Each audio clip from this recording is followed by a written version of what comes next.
Most people think real estate only works if you buy at the perfect time. That's actually one of the biggest myths in Canadian housing.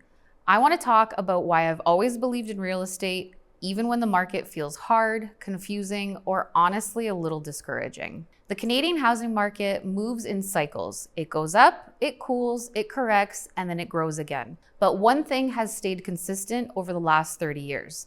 Homeowners in Canada have built serious long-term wealth. According to recent market data, home values in major Canadian cities have increased by as much as 400% since the mid-90s. That includes markets like Toronto, Halifax, and Saskatoon. And that growth happened through recessions, interest rate hikes, and policy changes. Here's why that matters. Every mortgage payment you make isn't just a bill. A portion of it is going toward ownership. You're paying down your loan, building equity, and growing your net worth over time.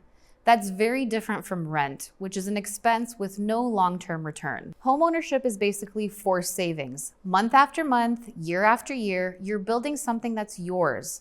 And as values rise and balances go down, that gap between owning and renting adds up in a big way. I've seen this firsthand. Real estate has made me and my family more money than anything else we've ever invested in.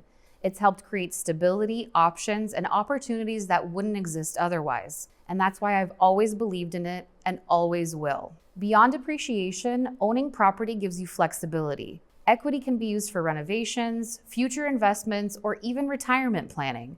And for many families, it becomes a way to pass wealth to the next generation. Now, I'm not saying buying a home is easy, especially for first-time buyers, but ownership doesn't have to start with a forever home. It can start with a condo, a smaller property, or a creative path that gets you into the market. Because the truth is, timing the market matters a lot less than time in the market. Every step toward ownership is a step toward long-term financial growth. If home ownership is something you're thinking about, even if it feels far off, let's talk about what a realistic path would look like for you.